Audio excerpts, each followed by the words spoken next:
So, welcome everyone to Take Human Action PA. We're on episode 25. Quite a milestone. We're well on our way to 100 with all luck. So, I'm Calvin Joan, and joining us as our host is Rob Coburn. How are you doing, Rob? Most excellent, Calvin. Glad to be here with you. Yeah, we missed you last week. Hope all is well now. Yep, had some automotive troubles, but I've gotten those all figured out, so able to make it this time. All right, good stuff. Well, we'll have to do an episode soon where we can have you on as a proper guest. But for now, happy to have you back as a host. Yeah. So we do have two special guests with us tonight to talk about our, all things crypto, but more specifically, everything that's been going on with FTX. And we have some people who know a thing or two about that that can join us. So first is a returning guest. And Executive Director of the LPPA. Let's welcome Jon once again. How are you doing tonight, Jon? Good. How you guys doing? Good. And we got someone else here. He's a board representative from Armstrong County out of the western regions of Pennsylvania. And he also knows a lot about cryptocurrency in general, but he's also been following this topic closely. So let's welcome Rick Ravotti. How are you doing? Quite well. Good to see you. All right, glad to have you here. Before we got into the recent events, I did want to do a quick introduction of cryptocurrency, just for someone who doesn't really know anything about it. Could you, talk about, what's the best definition you would tell someone if they've heard of it but they don't really know what it is or how to get some?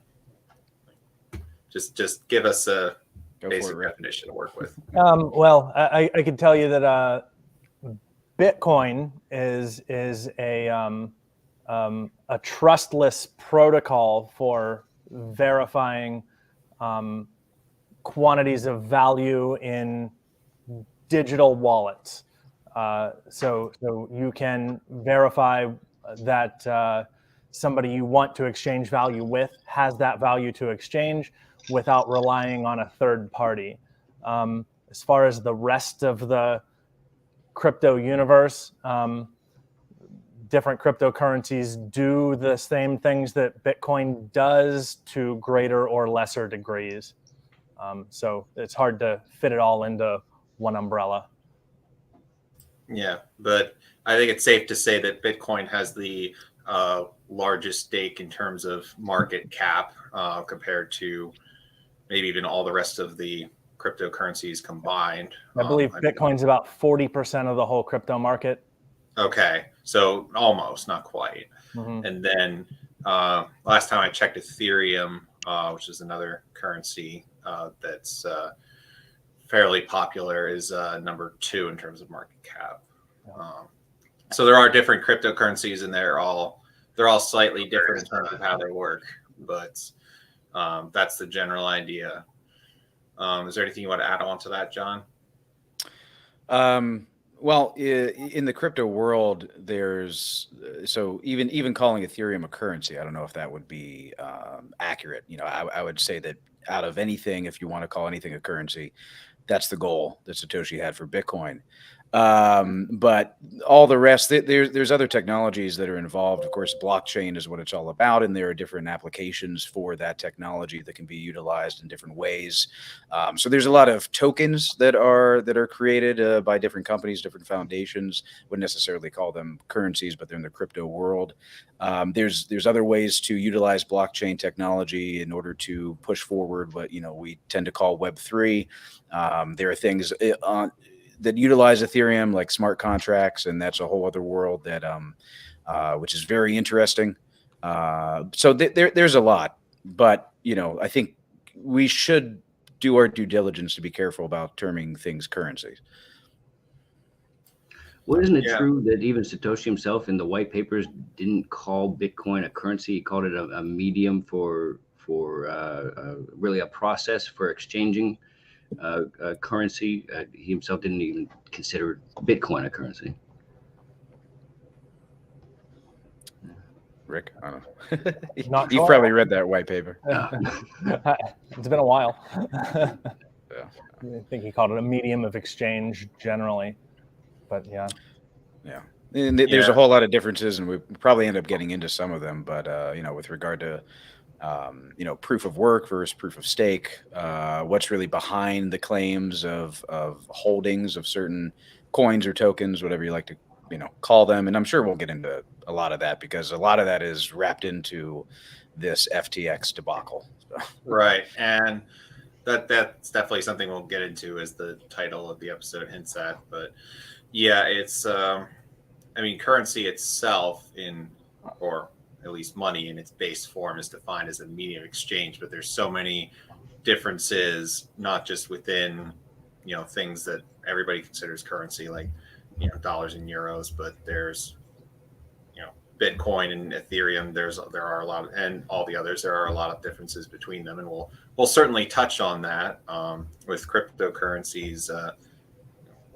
I think, as we'll see soon, a lot of the reason that people lost money the way they did was because it was in the exchanges and not in self-custodial wallets, and that's a lesson that some of the big names are even learning the hard way right now.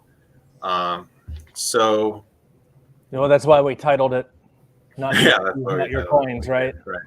Yeah, that was definitely the original purpose of Bitcoin, was self-custody, to get out from under a system of trust that you must lend people who may or may not be trustworthy, a la the Federal Reserve, big banks in general. And then Satoshi invented Bitcoin, and then a bunch of people invented a bunch of other cryptocurrencies on top of that, and we reinvented the whole banking sector. Right.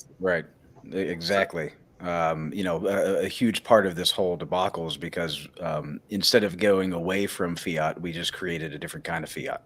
Yep. Or we didn't, but a lot of people did, and they got burned very, very hard. Yeah. So, the whole idea of self-custodial, just to expand upon the definition, is that instead of, let's say, making a transaction through a bank, where if I send money to Rob, and then the bank's facilitating the transaction, so in theory they could get involved and stop the transaction if they wanted to. But with self-custodial wallets, if I'm sending funds to Rob, there's no third party that can intervene in the transaction. It's just myself and Rob and no one else. Right. A PayPal can't come in and say, no, we hold you guilty of wrongthink, so we're going to not allow you to do that transaction, or we're going to shut down. Same with a MasterCard or a Visa. We've seen them wield this power, and it's probably only going to get worse. So it's cutting out the middleman and creating a parallel structure.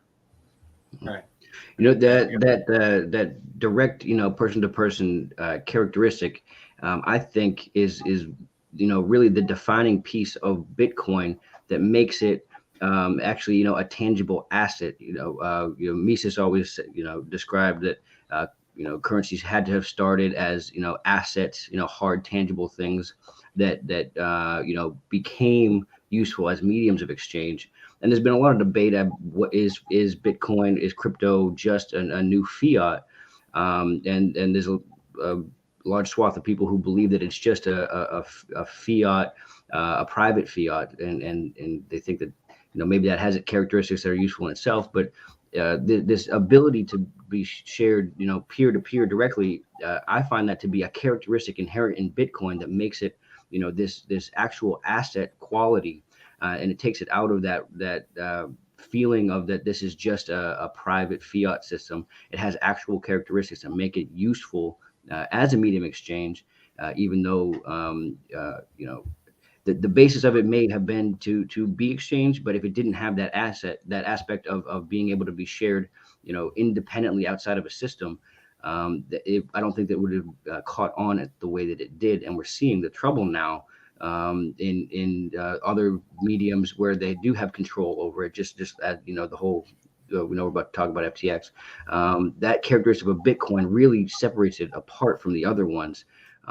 So I think we're just confirming here again that money, started and will always return to some basis as an asset, and those ones that have asset qualities really are the best ones that are going to survive in the long run. Yeah, and there's a couple things there. I mean, it's also faster and more efficient, at least with Lightning Network. We'll be able to do far more and faster exchanges than if it has to go through ACH or the banking system as it is now. And then another thing is, again, difference between Bitcoin and most other tokens is that Bitcoin, there is a set number of Bitcoins that will be minted, and that's it. It is hard money. A lot of these other tokens that people get burn on, one of those reasons is that because the exchange or whomever owns this token, wherever it's native, they can just like fiat, they can print, they can burn. You can change the amount that's available at any time and manipulate the price and do all of that stuff. So there's a huge difference there. And we should probably get into the fun of FTX. I had one question come in. We're naturally using a lot of terms here, and so question came in like, what is a cold wallet versus a hot wallet on the exchange, et cetera? Rick, do you want to address that real quick? Well, you can keep your currencies on an exchange, which means that the exchange operator has control of your funds. Sometimes I believe Gemini and Cash App are the only ones that have, or the only ones that I know of at least, that have actual keys for your individual accounts, and they move your funds around with keys unique to your accounts. But most of them just kind of throw them in a pot, and your account is a number on a spreadsheet to them. That's just like a bank. This is the one that we're going to talk about getting people especially into trouble. A hot wallet is a wallet that is commonly on the internet. So you still have custody of your keys, your passwords to spend, but it is it's vulnerable. You're on the internet with it. Say your phone would be the most common kind of hot wallet. So you're vulnerable to hackers or just your own folly. A warm wallet is kind of a wallet that you don't usually put on the internet, but you do sometimes to spend from it. And a cold wallet is one that basically never touches the internet. Like my cold wallet is called a cold card. It's Bitcoin specific, and the way I use it is completely air gapped from the internet. I write my transactions to an SD card, and I power up the wallet with a power cord only, no data, and sign the transactions, send it out to the internet from my laptop.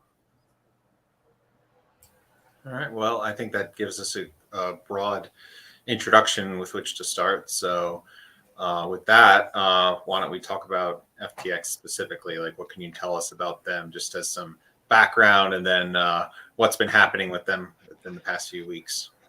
Boy, where to begin? As we were saying before the show, when we went live, I mean, it's just, you can't keep up. It's more news flashes. I think right before we went live, news broke that the Bahamian government just seized all of FTX assets, at least whatever still exists. There were claims today that the Bahamian government took SBF, Sam Bankfraud, into custody, and then when the hack was going on, it was actually the Bahamian government, while he was in their custody, saying hack to try to get back some of the value there to keep it in the Bahamas. Just insane stuff. Where to begin? I mean, it all started about a week ago with some rumors and a little push from CZ over at Binance, and people looked under the hood, and it was a bank run. Once again, we instead of doing blockchain, instead of doing hard money, so many people just created another banking system of fiat, but actually in some cases far worse. and he had a bank run. And it turns out that, once you peeked under the hood, this is the number 2 exchange in the entire world. They had, they had a huge liquidity crisis. It was about, I think, 8 billion at that time is what we saw. And so it just utterly collapsed. And that is the simplest introduction. And then we can get into all the juicy stuff. Well, Right. I think fundamentally, this is actually a tale as old as fiat time.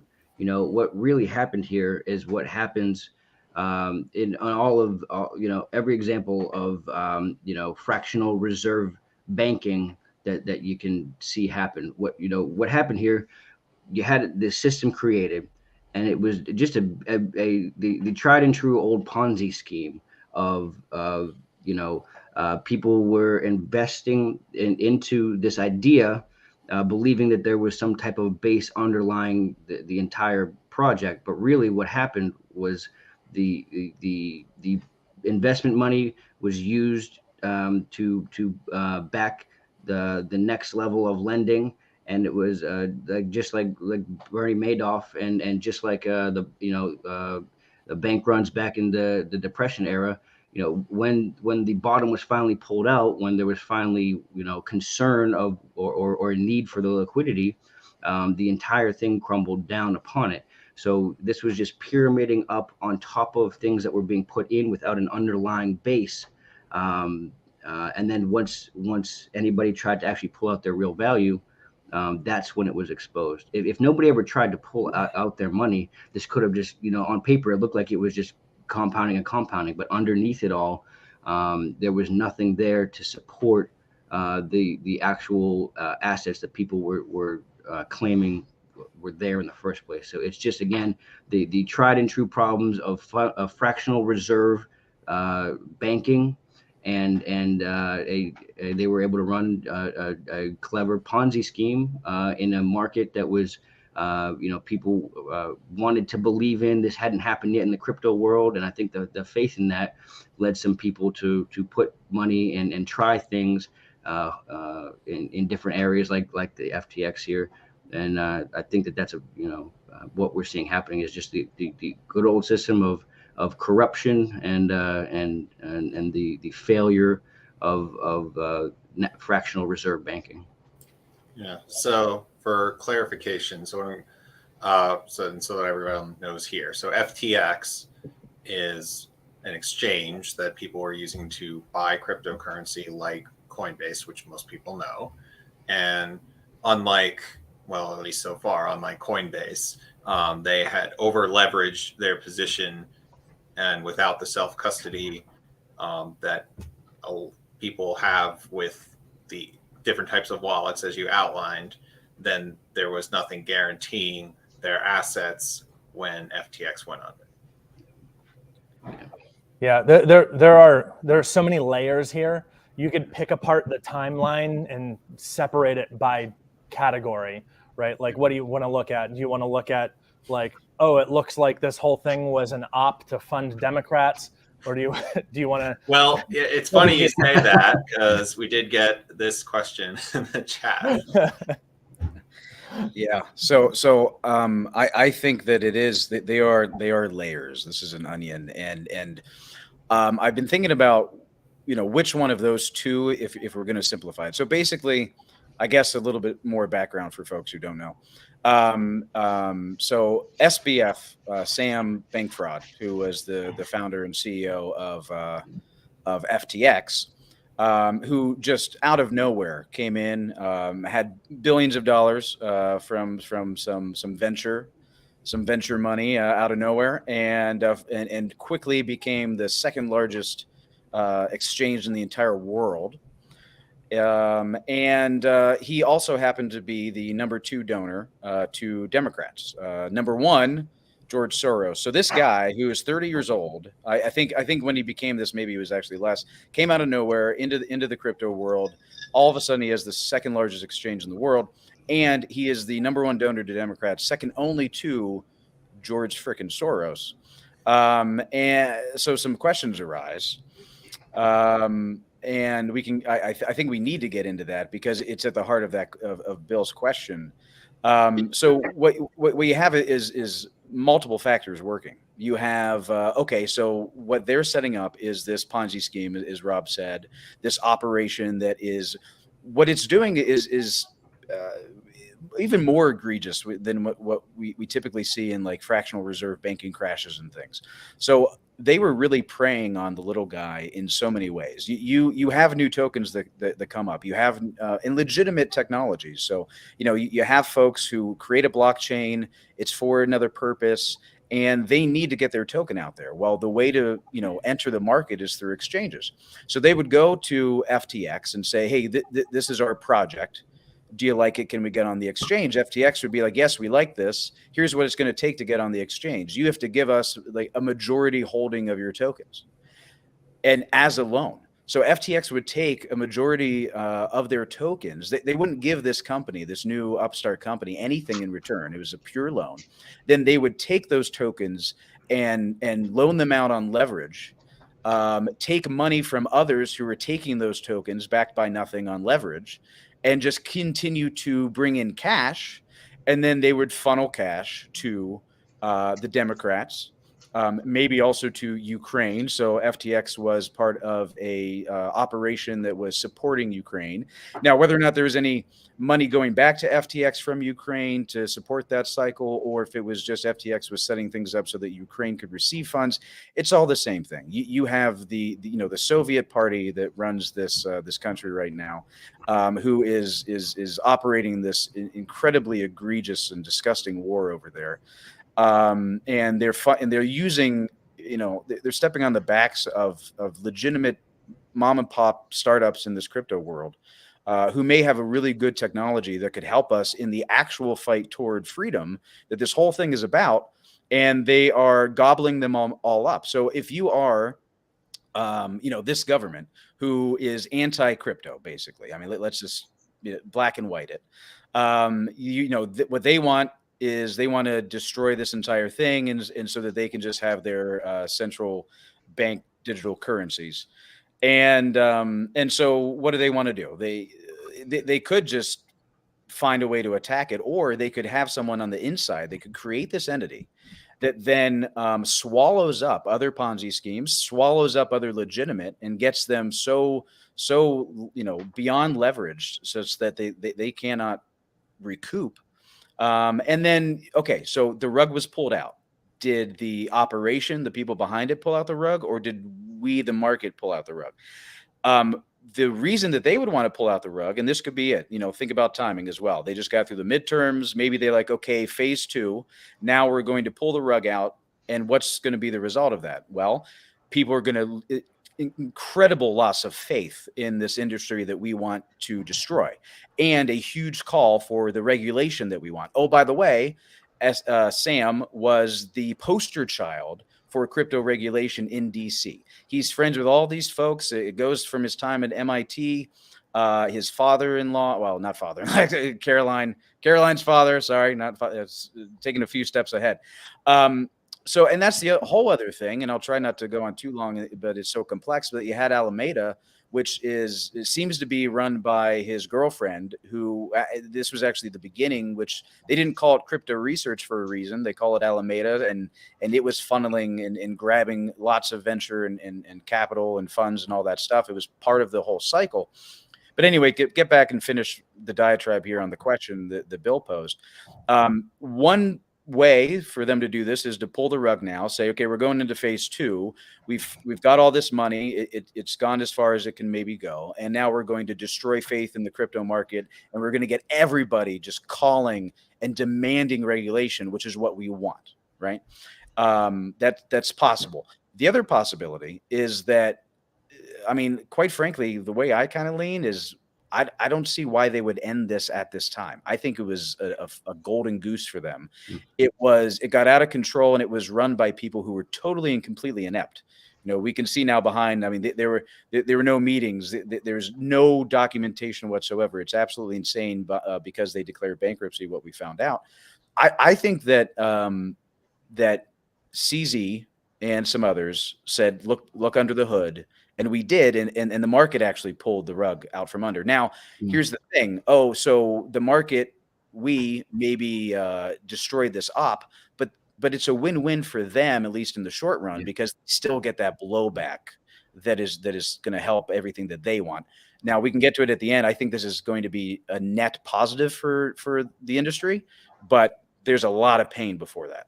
Yeah, Well, John- I tend to agree with you. I lean toward it being an op that they were playing fast and loose to suck as much money out of an industry that they just did not care about. And whether it makes them a bunch of money or fails, either way they win. It's an excuse to Do you think it regulate, could be- or they make billions of dollars. Do you think it could be a bit of both though? Because John, you said, you know, whether money was going out toward Ukraine or coming in, it doesn't matter. But I think that perhaps it in one aspect it might. You know, we had all of this funding going towards helping Ukraine with the war, but if Ukraine was investing a substantial amount into FTX, and that money was then going back directly out into funding Democratic candidates and things like that. You know, there's a huge gain there, and a reason all the calls for funding for Ukraine kind of make a bit more sense. So perhaps it was a bit of both, a market and an op, in that as long as they could keep this going, they were able to funnel tons of funds into a cause like the war in Ukraine. That money was coming straight back into to them through Ukraine investing huge amounts into FTX, which was then going to back certain candidates. But once the market actually called it in, and the bottom fell out, they can then run to the regulators and call for regulation of an industry which they have wanted to take control of, which they haven't had cause to take control of up till this point. So in a way, it was kind of heads I win, tails you lose for the establishment, because either they were going to continue to be able to funnel massive amounts of funds into preferential candidates, or they were going to be able to call for mass regulation, which in effect would just turn this into another arm, turn crypto in itself into another arm of the establishment and fiat. I think one of the Woods rules applies to this, like regardless of whether it was a conspiracy or not, doesn't matter. It's like it's having the same effect that they would want at this point. It's like almost if they designed something to happen the way they would have wanted. That's basically the situation we're in right now. Yeah. I mean, to bolster your point, Rob, I saw a report that Ukraine had about $35 billion on FTX or something, and of course, 2 days later, Biden approves $38 billion for Ukraine. Yeah, what a coincidence! Exactly. Yeah. And if I said it doesn't matter, that's not what I meant. What I meant was I'm not sure. I didn't want to misspeak exactly the direction of the funneling. But if I were to say regardless, this is happening. This use of Ukraine and this funneling of these funds, and again, we're talking about war profiteering that are and I don't. One can call it a conspiracy if they want to, but I think this is quite. It's more obvious than many. We're talking about war profiteering that our government is engaged in through this exchange on the backs of many innocent people, in order to, again, war profiteer, which means other innocent people are being physically harmed. So, does it matter or does it not? It really matters, if this was a conspiracy, quote unquote, or not, because this is extremely egregious. And, there are signs, again, with all the connections or whatnot, that Gary Gensler, who's the chair of the SEC, was involved with Sam. That they had a decent relationship. Obviously, he was, again, their poster child when it came to sitting in front of a Senate judiciary or Senate committee or whatever it was, or SEC, et cetera, and stating from the crypto world that we demand regulation, and being the poster child of that call for regulation. I saw a video clip of the one time when he was done with that whatever it is that he said at that point in front of whatever body it was down in DC. And I'm gonna blank on her name, but she's one of the heads of the finance committee. She's been there for a very long time. African American Congresswoman. I'm blanking on her name, but as he's walking out the door, she goes, "Oh, sorry, I was muted." Maxine Waters. It was Maxine Waters. Yeah. It's like, okay, yeah, I think they have a pretty good relationship here. And the history is I mean, it's really come to light. There's a lot of sunlight that's being shown on this thing, and I think that it behooves us to continue to shine that light, because again, I think this is going to be a net good, but there's a lot of pain to get through. But we could potentially avoid some of the blowback if there's egg on the face. Obviously, there's a certain level in which egg can never get on the face with certain people because they will say whatever they need. The media will run any cover that they want. But this is pretty significant, and it's something to potentially actually take advantage of, because the emperor has no clothes. That's a good point, and maybe this is even an area where I still wonder what exactly the solution or the answer is. If we can make it through the calls for regulation, right? Because I think that's the next hurdle is going to be the calls for regulation. If we can make it through that, or even what can we do to even combat why regulation is the wrong answer? Rick, maybe you can answer this. What is it about Bitcoin specifically in itself that is a hedge against exactly what happened here, and why don't we need regulation, and we actually just need to continue to have the open and market and the ability to exchange between each other? Like how do we get over this call for regulation into that realization? Well, I think Bitcoin is the answer because the protocol is the regulation, right?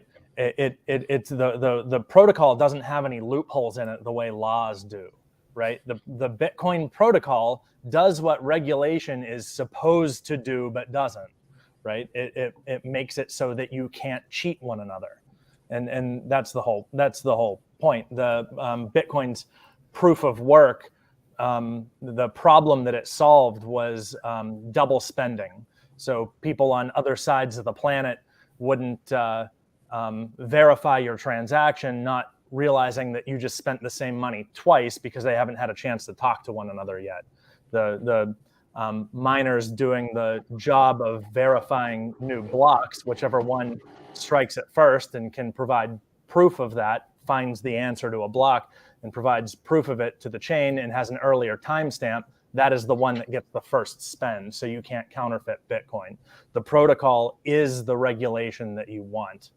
And what's really funny is Bitcoin is so decentralized. The SEC has actually just said now that it is a commodity, that it's not a security like they think most of the other cryptocurrencies might be, because most of the other ones are centralized and somebody does, for the most part, control most of them. And therefore, if you're using it, you're vulnerable to whatever they want to do with it, right? So those other cryptocurrencies that are centralized, or at least more centralized, are the ones that can be regulated, because there is somebody to be punished by the regulations, by the laws. There is nobody that can be punished for running Bitcoin. Individuals here and there, but it can't be shut down the way a lot of other currencies can be. You can exchange Bitcoin directly, again, trustlessly, between individuals on the other side of the world, if you'd like. You can transact Bitcoin through encrypted data channels on data radio. Basically, I've seen pictures of people transmitting Bitcoin with an antenna out in a field someplace. Like you can do it peer to peer, as long as you have somebody that can broadcast to the network at some point eventually. And it's funny because they haven't even really tried to regulate Bitcoin yet, because there is no apparent way to do it. Yeah, you can't regulate Bitcoin. That's why it is different than all the rest. They can try there is no way for them to regulate Bitcoin other than shutting down the internet. And as Rick said, you could also still, use a radio or an antenna. The other thing that Rick mentioned was proof of work, and one of the reasons that the other coins are probably going to be regulated as securities is because they're proof of stake. And Rick can get into, probably tell you clearer than I can, the issues with proof of stake. But basically, you're proving how much you hold, and people can attack that, and they can gain basically like a 51% attack. Is what all of these are open to, and then being completely controlled. So I believe that there will be significant regulation. I don't believe that we can stop it when it comes to exchanges and when it comes to things that are considered securities, that they will have to be registered. There will be registered exchanges. There will be registered securities. And on one hand, even though I don't want any regulation, that's fine. Because again, these are very different entities with very different, purposes. Bitcoin is Bitcoin, will always be Bitcoin, and there's no way to get to or regulate Bitcoin. Yeah. Yeah. So that brings us to an interesting point. So, before we get directly away from FTX, I did want to share this gem that Jon sent me before we started. Bear with me for a minute. No, the memes have been glorious. Yes, the memes have been glorious. Well, we touched on it a little bit, but we haven't really talked about why it's all gone. What were they doing? So that is a good question. So before we veer off too much from that, why don't you tell us what happened to it? Where did it disappear to? So Jon had mentioned Alameda Research.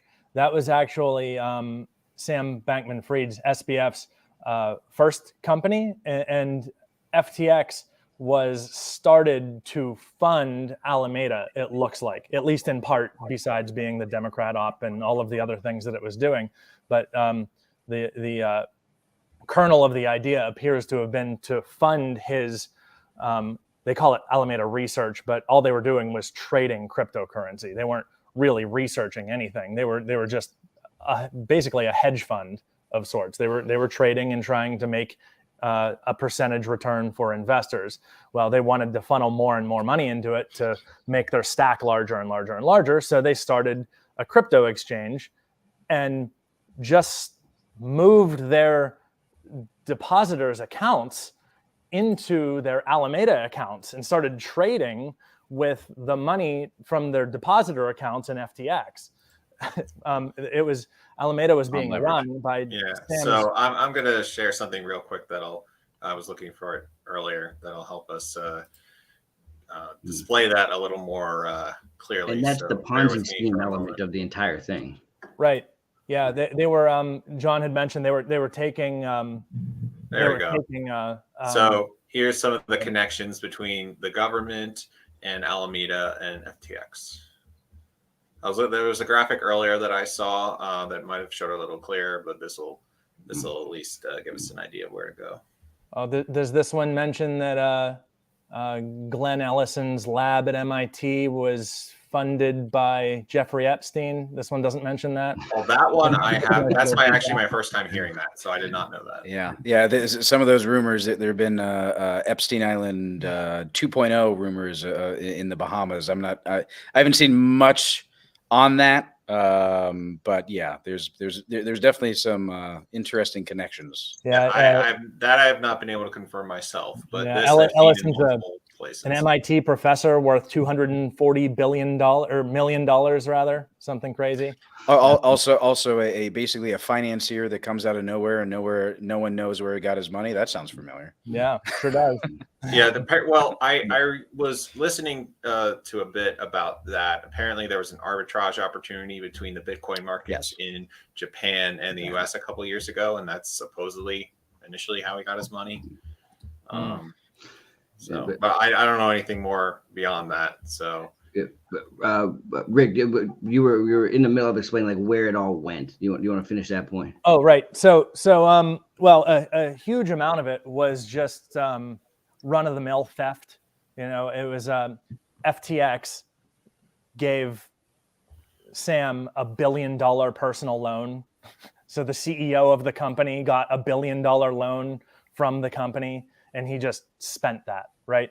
The house in the Bahamas that like the 10 core members of the company lived at cost something like $300 million, like just absolutely absurd spending. I think they bought horses with that as well, didn't they? I heard horses. Yeah, I believe there were horses involved in one way or another. But they're lending it out, and that's money that people believe they still have in their account still. Right. Well, and the reason it supposedly looked like it was supposedly still there is because they were minting FTT and other bullshit cryptocurrencies themselves.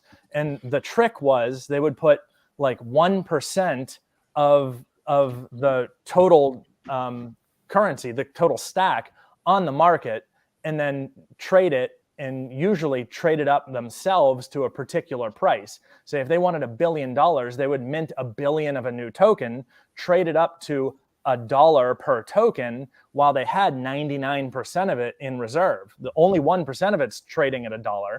They have the other 99%, and then they just swap out their depositors' accounts. They take the dollars or Bitcoin or whatever out of their depositors' accounts and just fill it with FTT, which is of entirely false and constructed value. Yeah, so they print a currency of their own making. That sounds familiar. Yeah. Yeah, just more fiat games, right? Well, they didn't have the luxury of being the world reserve currency behind it to continue. Well, I'm going to bring this up because this is who's going to be regulating the cryptocurrency now.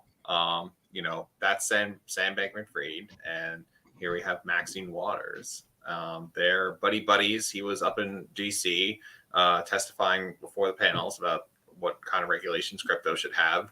And now we're supposed to trust her and her committee to regulate crypto in light of the fall of FTX. This totally has like the vibe of the police have investigated themselves and found no wrongdoing. Exactly. Yeah. So that's what we have to look forward to. Yeah. A lot of fun connections with WEF as well.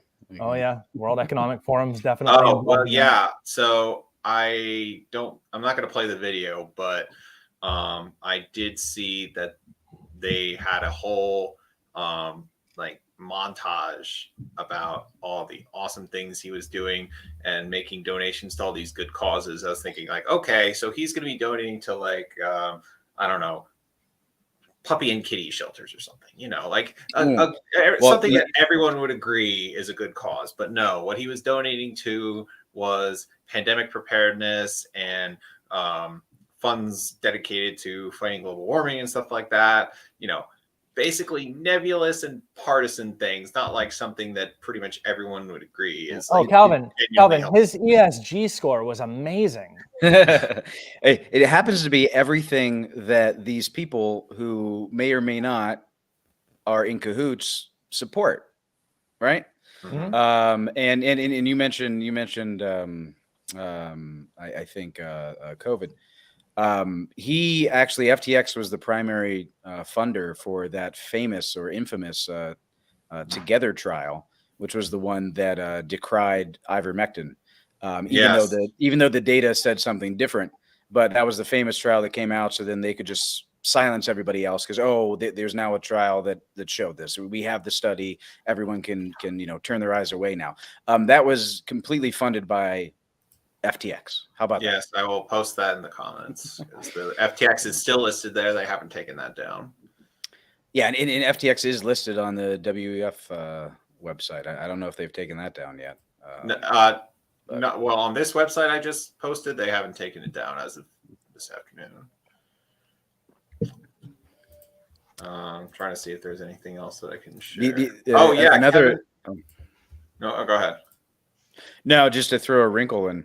Another fun thought process with regard to how this went down and whether the market pulled the rug out or the operators themselves pulled the rug out and decided to go into phase 2. You talk about the person who's shown the light the most. That was CZ, right, over at Binance. Oh, maybe it was China.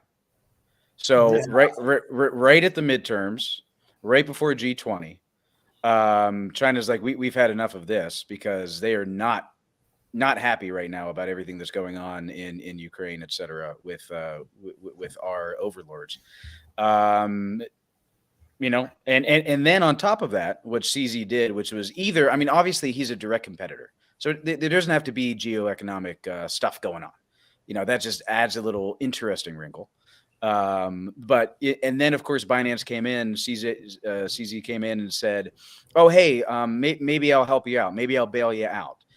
And then immediately said no afterward, after he looked at the books. So you're thinking, oh, he looked at the books, it was so bad, he said no, never mind. Maybe that was the case, or maybe he just said that he would bail them out to look at the books and find everything that they had, and understand all of the operation and where all the money was and wasn't, and all that stuff. Because that's what he did. He just got a pure look under the hood, just for saying, hey, desperate person who is going to go to jail, be killed, or something, let me save you. So he got a as pure look under the hood as he wanted, and he knows far more than any of us do. There's a lot of interesting wrinkles, because this isn't just a crypto exchange went down because they did things wrong. This is a geopolitical operation. So other players may have decided that it was time to end it. Just another fun wrinkle.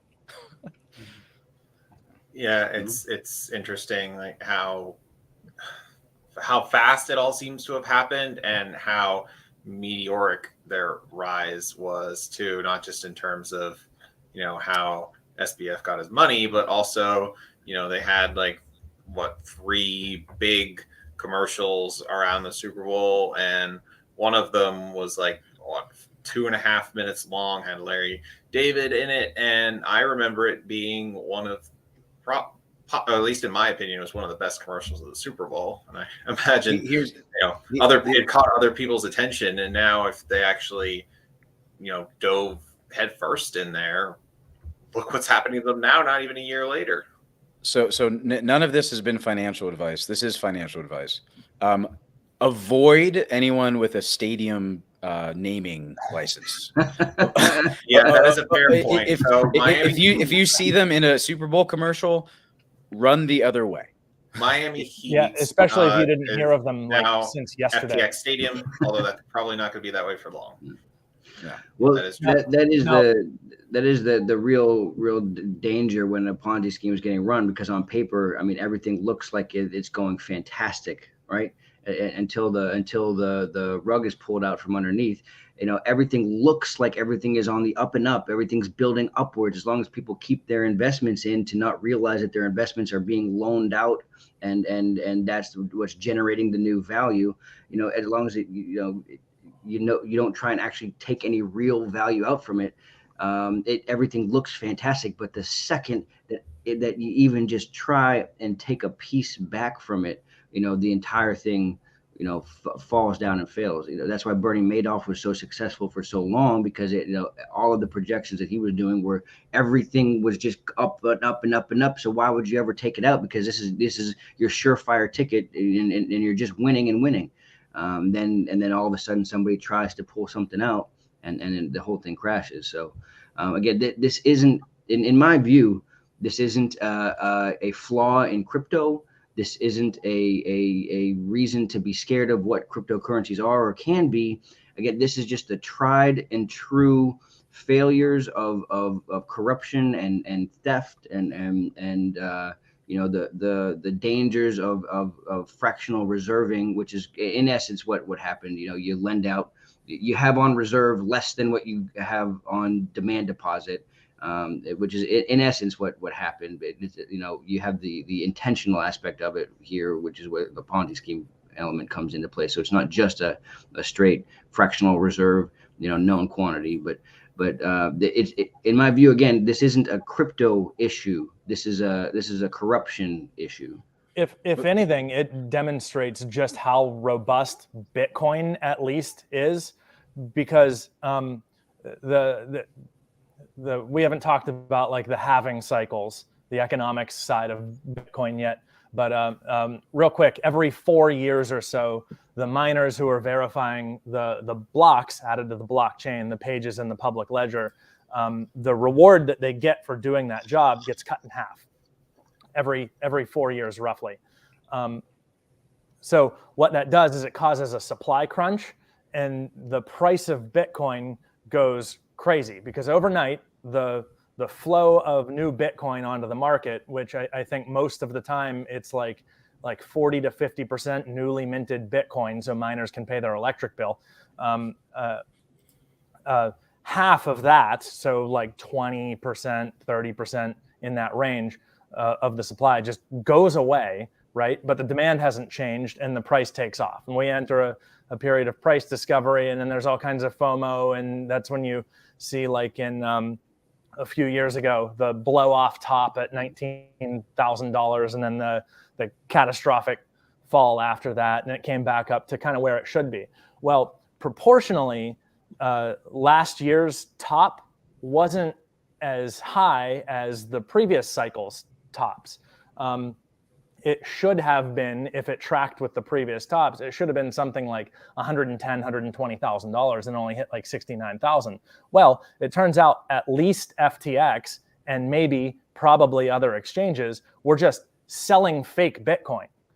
FTX sold 80,000 fake Bitcoin. They had 0 Bitcoin in their reserves. They had no Bitcoin at all. Not 1 Bitcoin, 0 Bitcoin, right? They sold 80,000 paper Bitcoin that just people thought they had. So that was depressing the price of Bitcoin over the last couple of years that FTX has been operating. There was another 20,000 that was wrapped in Solana, however that works. I'm not sure. Wrapping one currency in another or whatever. So in total, there was 100,000 fake Bitcoin being sold onto the market during the market top. Mm-hmm. Yeah, it's just crazy. And really, the Bitcoin crash now with the FTX news coming out and all of the fear in the crypto market, if more investors knew how Bitcoin works, the price should be going up because it's just been revealed like, oh, there's way less supply than we thought there was. Therefore, I should at least be holding on to it. But no, because there's so much fear, the average investor doesn't really know what this stuff is or how it works. And then a lot of the investors who do understand it understand that most of the rest of them are afraid. So it just gets dumped, which is the opposite, in my opinion, of what should be going on if investors were rational. Yeah, so that raises a couple interesting points. I have heard this situation compared to It's a Wonderful Life when they run on the bank. As soon as like one person goes in and wants their money, then everybody else panics and runs in and wants their money too. And even if in this case, at least there was some underlying justified reason why they should have been worried. That's not always the case. It's just the herd mentality, and that's they could have gone on for a while longer if there wasn't. Here there was a real reason, and it got exposed, and that's why it just collapsed instantaneously. Because everybody tried to go in and get what they could, and then they shut it down. But yeah, I mean that's exactly what happened. It was a bank run because people saw the emperor had no clothes here. I think that what this is it's a teachable moment for people who are maybe into crypto, looking to get into crypto, are heavy into crypto, but got sucked into all these other things, all these other tokens, all these other CeFi, not DeFi, decentralized finance, but centralized finance with the exchanges.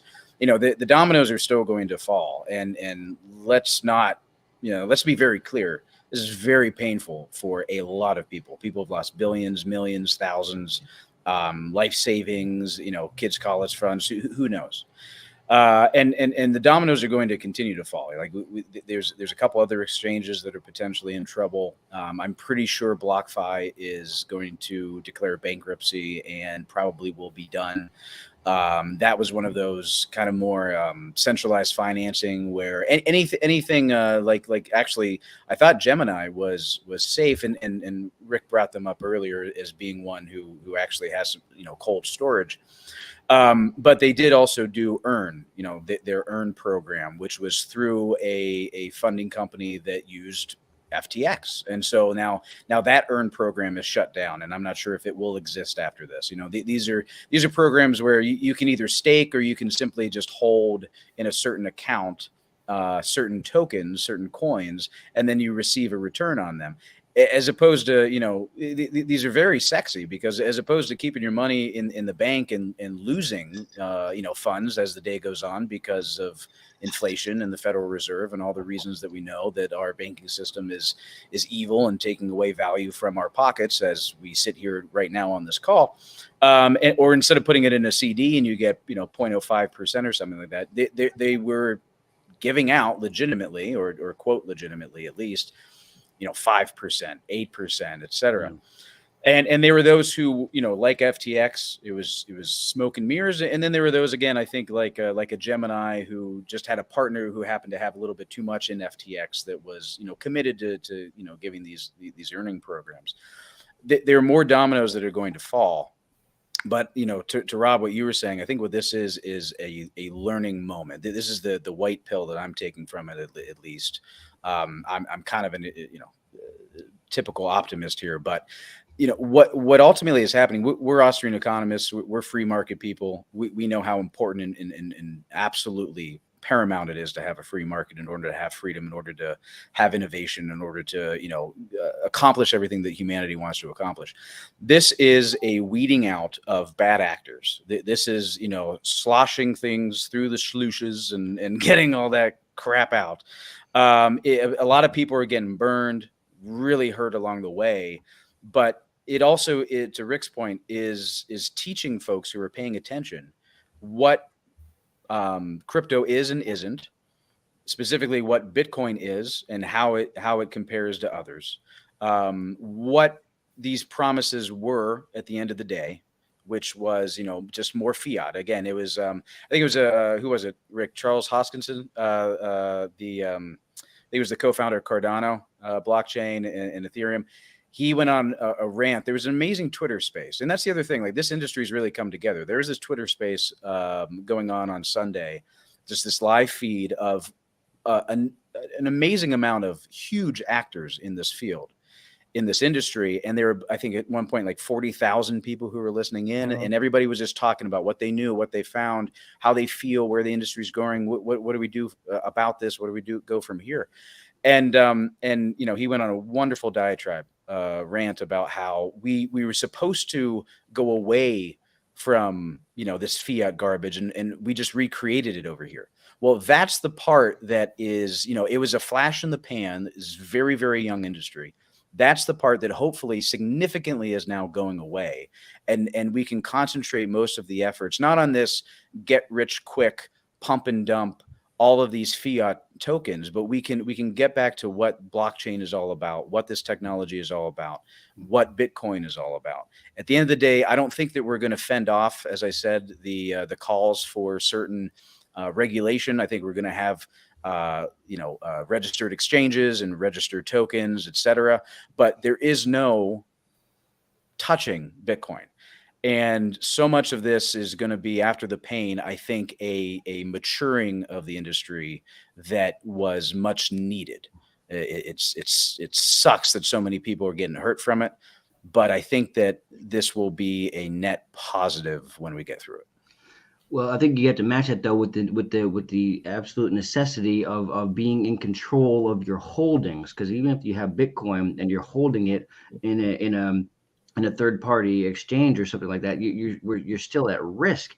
If they're lending out your Bitcoin and you don't even know, you're at risk of something like this again. So understanding how to be in control of your own holdings, this is one area where Bitcoin excels even over gold. Is that physical gold you've got to keep in your safe, or you got to the old bury it in the backyard.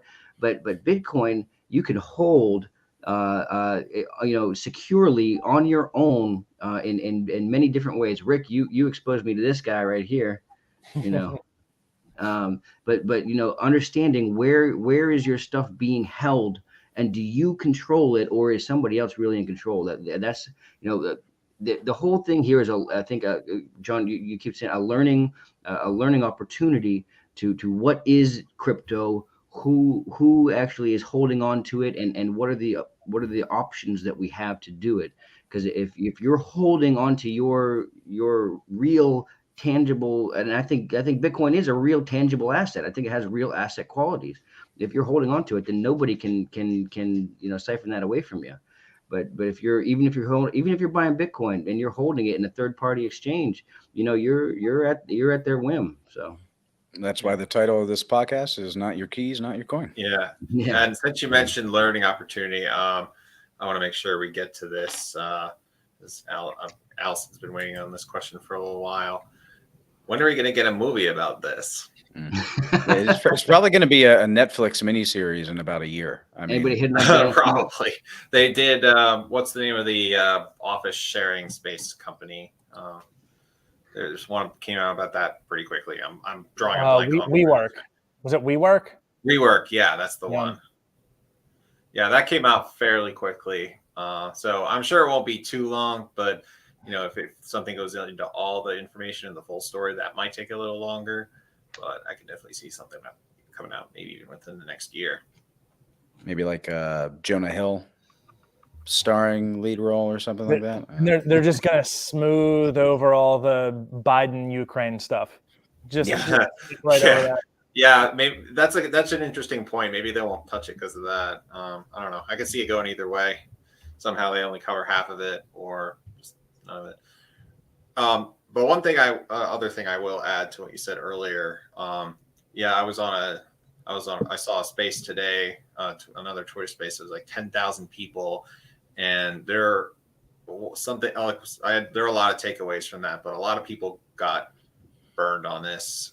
Big names like Tom Brady, Kevin O'Leary from Shark Tank, Anthony Scaramucci apparently had a big stake in FTX as well. You might remember him from the Trump administration, but he's also somewhat of a financier. And when he was asked by people in the space, he was on the Twitter space answering people's questions. He said basically what we're saying, that you should take your crypto out of exchanges right now. Like he recognized that would have an impact on the industry as a whole, but he was basically forced to say, like, at the moment, until things stabilize, it's better to have your own custody of the coin. So screw Kevin O'Leary. I was about to get to that. So as far as Kevin O'Leary goes, I'll just share this real quick. So he was FTX's one of their biggest cheerleaders. Right. So I'll just read this. Following the collapse of the crypto exchange, he said it's a turning point for the industry, emphasizing the crypto bottom is in. And he's now pushing for regulation in the crypto industry. What I'm doing is I'm going to fly to Washington, and I want regulation. I want it now. Yeah. So well, he's also. This is what he does. You'll also find him on the WEF website for whatever that's. Well, I think the Dave Smith on Part of the Problem today addressed this one perfectly, because he showed two videos back to back. It was Kevin O'Leary before the crisis happened, ranting about the excellent safety of FTX and how great privatization was. And now just like the billionaire class, they want, this is what Dave Smith said. He said they want private profits and socialized losses, because now that they're failing, they want to go to Washington to get the regulation, to get the failure subsidized, and to get the bailouts. So I think that was a fantastic point, and Kevin O'Leary is a perfect example of it. Of how when things are going great, the privileged elites want the private profits, but when things go wrong, they want the regulation and the bailouts so that the taxpayer bears the burden of the losses. No different than the bailouts of 2008. FDIC. Yeah. Yeah. Yep. That way, whenever they screw up, you don't realize that they lost all of your money because they Yep. just take it from all of us. Yeah. All right. So now that the crypto bottom is in, at least according to Mr. O'Leary, Whatever let's go that into this means. question.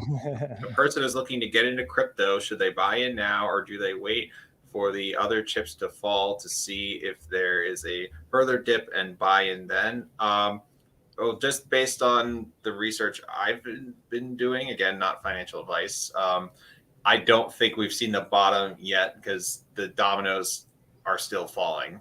That's just my personal opinion. So we'll see what happens, but it doesn't seem like everything's completely played out yet. I've got a couple things to say about this. I've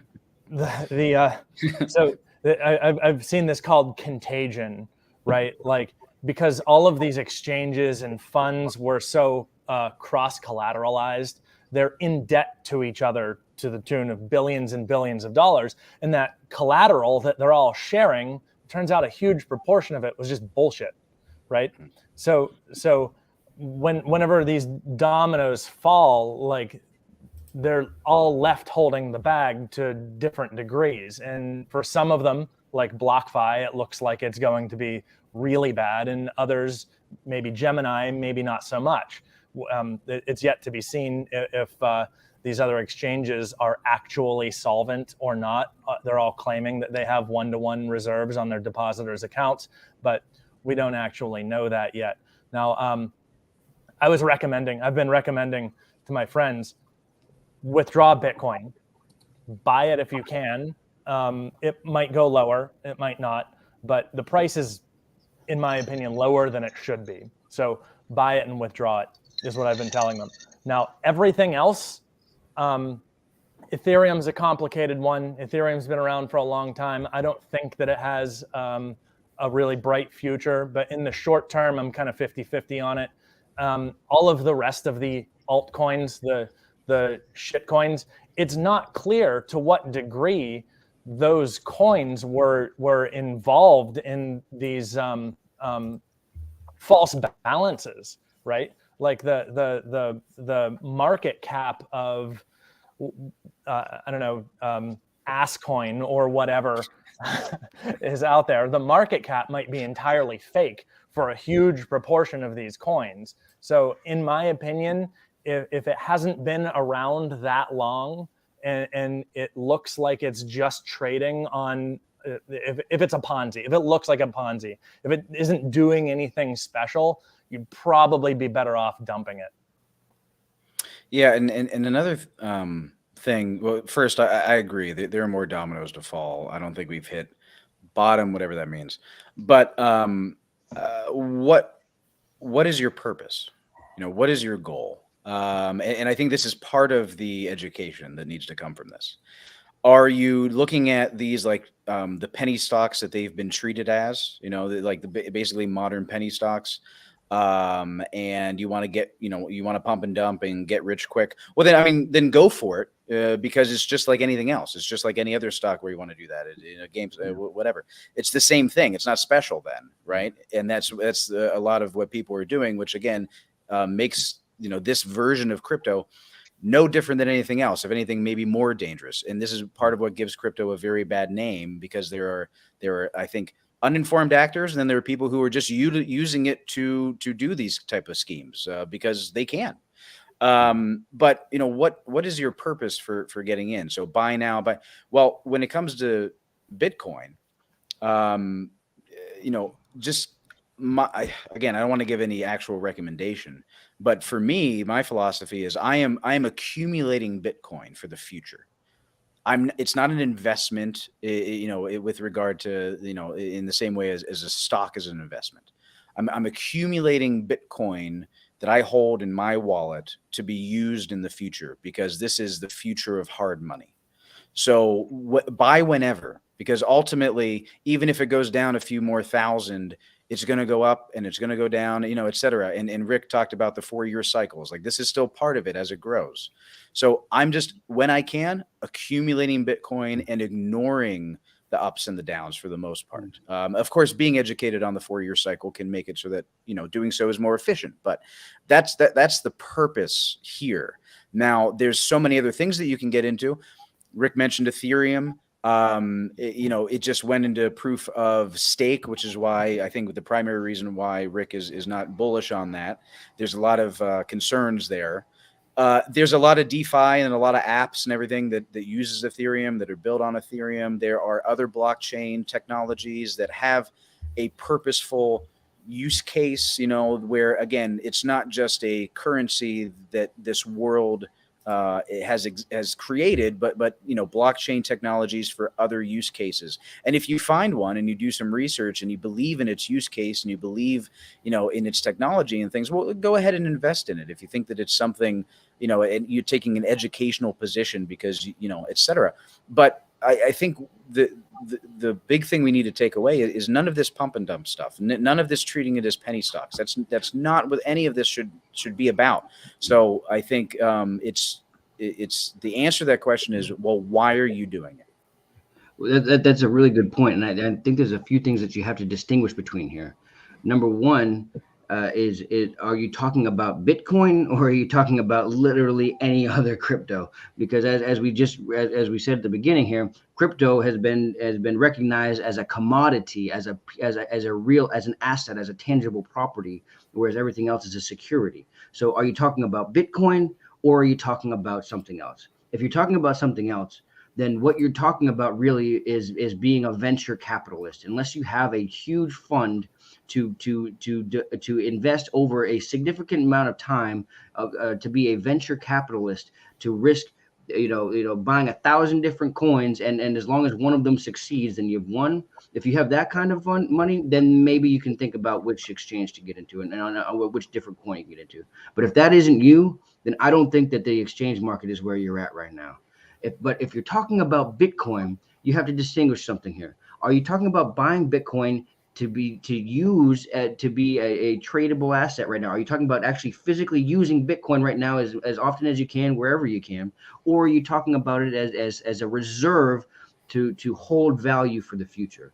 So you have to distinguish those things. If you're talking about using Bitcoin to buy things right now, then obviously you're going to need to regularly purchase Bitcoin to be able to purchase things that you want to in your regular life. But if you're talking about holding for the future, then really acquire when you can, whenever you can, and hold it. And you're going to have to survive the ebbs and flows, the ups and downs, and until the inevitable manifestation of the real use of what Bitcoin is going to come to be when we have either a currency collapse in the dollar or something along those lines. So you have to distinguish very carefully, what is it you're trying to do? Are you trying to do you have millions of dollars to invest in venture capital to test out and try and one of these? FTX. If FTX had just waited until they were the preferred exchange, they would have made it. So are you waiting for that? You have millions of dollars to put in over the next 10 years, then go ahead, spread it across, try a whole bunch of them. But are you talking about an ordinary person who wants to either use something on a regular basis because Bitcoin is getting more usable, or are you talking about a Bitcoin being a hold and a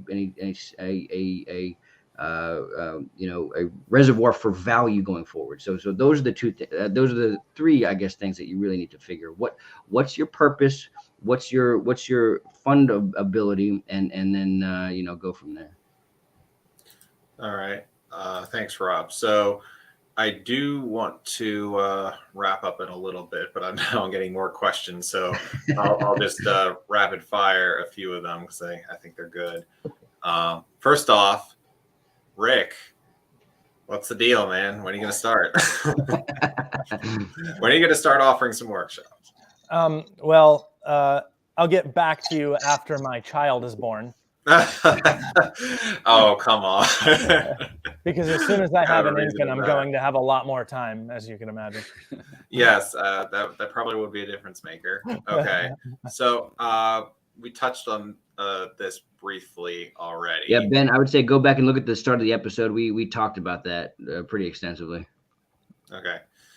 Yeah, so go back and listen to the beginning because we did have that question already. But thank you for asking. And a little more clarification from Bill here. So he was looking for answers for Bitcoin. I think we covered that pretty extensively as well. So thank you again, Bill, for dropping the question. So I don't know if we covered this as much already though, but I did find another article, or I think one of you sent it actually, about the ties of FTX to the World Economic Forum and how they've removed them. So in a not too subtle way. So I'll show that real quick before we go to the wrap up. So let's take a look here. So this was what their website used to show, and now it is no longer there. They are no longer listed as a partner of the World Economic Forum. And you could see here, the first time I saw this picture, I couldn't believe this was real because he looks so out of place the way he's dressed compared to the rest of them. But that's intentional. He's meant to look like the guy that the tech guy. I don't want all of these billions of dollars that I've got in my control. I'm the good guy. He drives a Corolla, Rob. Yeah. Yeah, that was in the ad that they made of him. Again. Oh, wait. I'm sorry. Can you go up one just for a second? Right there. Yeah, Coinbase is getting hit Jim, too. Here's okay. So second piece of actual financial advice: whatever Jim Cramer says, do the opposite. That's all you need to do. That is fair. He's not exactly. Did you see the clip from? I think he was on a podcast in 2007 or 8 or something, and he was like, "Nobody listens to this stuff, right? Oh yeah, totally. Like I get paid to like manipulate the market. It's great." Yeah, and then here's SBF with Kevin O'Leary and Anthony Scaramucci. So there you go. They're all part of the club now. Very nice looking place. Yeah, it is actually. Okay, and then here's him in a House hearing. So if you needed more evidence that he was involved in calling for regulation and driving it, at least he was. Then there you go. I'll be really interested to see if he gets called in front of Congress again. Oh, he is. They've already called him. Oh, they did? And the funny thing is, it's his old friend, Maxine Waters. They're going to be dragging him before Congress. Yeah, we'll see how which direction they go. But if she's in, it's however they want to manipulate it, because they're the ones. Again, it's like Rick said, the police have investigated and found that the police have done nothing wrong. Right. The other theory that we didn't talk about is this whole thing, 2022, is just the end of a karmic cycle for Tom Brady. Divorce, horrible season, and then FTX. So it's just it's all because he didn't quit. just don't cheat. Quit while you're ahead. All right, so let's all of you take a minute and just tell me your biggest takeaways from everything we talked about, the FTX debacle in general. Fire away, starting with Rick. Same as I've been telling people for years. Buy Bitcoin. Don't look at it for 5 years. I proudly have learned of all of this stuff and all of these people and all of these companies during their failure. I had to learn everything about these people during the collapse, just because I am not involved. I'm really curious about what it's going to do to the markets, but I have not bought into any of this stuff. All right, good stuff. Thank you, Rick. John, what do you got?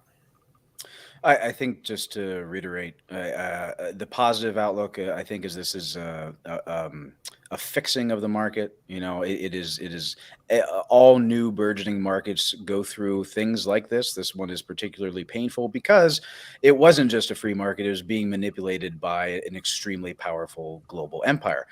However, I think when we get through this, and just like our conversation tonight, so what I leave people with is to rethink crypto, rethink if you need to, if some of this is interesting and you may have been looking at it a different way. Really what it is, really its purpose, why you're getting into it. I think other than buy Bitcoin, if you're interested in getting in, and again, there's some potentially legitimate projects, view it a little bit differently, become a very educated investor and know the risk. And we need to all get away from this pump and dump stuff and Doge and all of this just absolute garbage and get back to why are we here? What is Satoshi? What is Bitcoin? This is a parallel structure, unlike anything that I think has ever been achieved, to grant humans freedom from totalitarian forces. And it's a beautiful thing, so incredibly well crafted. And it can be a huge piece of our future as we fight for that freedom. So let's get back to our basics here. All right. Thank you, John. And Rob. I would say, knowledge and understanding is paramount here. Know what these things are that are available to buy. Know what it is that you are trying to accomplish. Know what these things are able to do, and then know who's in control of them once you purchase them. If you do those things, I think you'll have a pretty good understanding of what, why, where, and when you can expect value out of the things that you have the option to purchase. And I guess it would be remiss to not say, once again, not your keys, not your coin. Yeah, that's a good way to end it. So thank you once again, Rick Ravotti, our board rep for Armstrong County, Jon Raso, Libertarian Party Pennsylvania Executive Director, and Rob Coburn, Libertarian Party Pennsylvania Chair.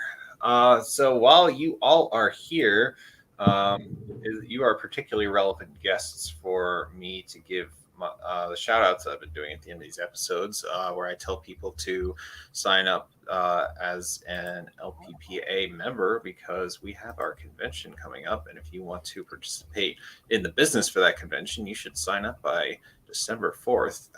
We will not be having an episode next week because of Thanksgiving. So this is one of the last times I'll be able to say this. Make sure that you join. Do either one of you want to add anything to that? I will be running again for chair. So if you'd like to come and vote for me, make sure that you are signed up before December 3rd. I think it is. Before December 3rd. 90 days. And you will be eligible to be a voting member at our convention.